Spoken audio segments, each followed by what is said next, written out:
Now that you have a repository for your iRack Mortar 2 application, you will need to upload the photos that the application will be displaying on GitHub. You could also upload them elsewhere, for example on Amazon S3, but this is a free option that I'm going to show that you can use. So go again to your own account or MicroPast's account, depending on what you were logged into, and click on the plus button to create a new repository. This is the repository that you need to create in order to store your images, the images that will be showed by the photo masking application. So you will add a repository name like iRack photos,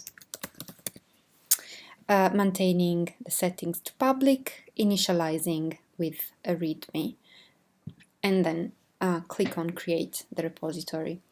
You will then need to clone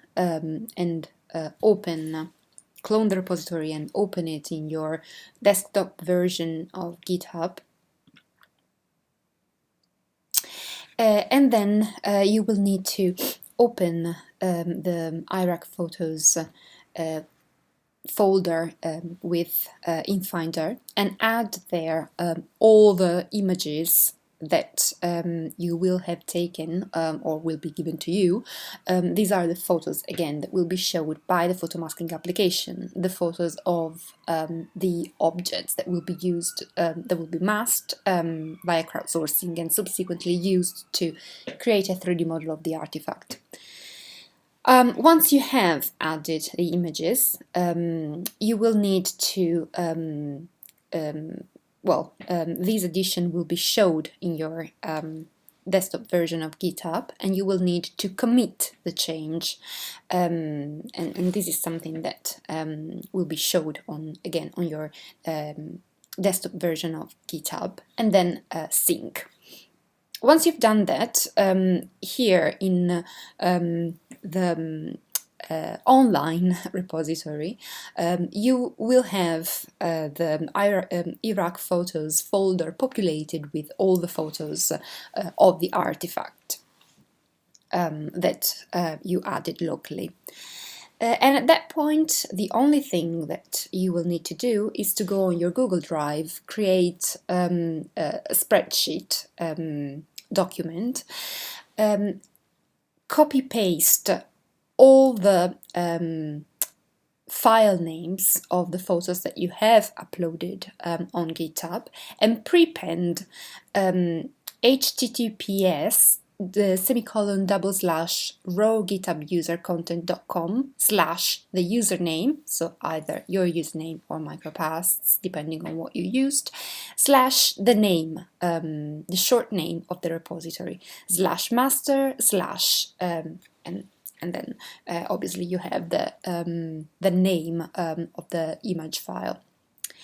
Once you've done this for all of the photos, you need to name the URL, in this case URL _mo, which is the name that you also included in the template of the photo masking application that you updated previously. Then you will need to publish these files to the web, and you will publish it. You will publish the entire document, and you will publish it as a comma-separated value document, a .csv file. At this point, you will have all that you need in order to create the project, the crowdsourcing project in PyBossa, update it, and create the tasks. This is all done using PyBossa commands, PBS commands, that are run by the server. And because it requires interaction with the MicroPast server in this case, I will not include this final step. However, it is a very brief one, after which you will be able to see the application created in draft and it will appear on the Micropast's main crowdsourcing website.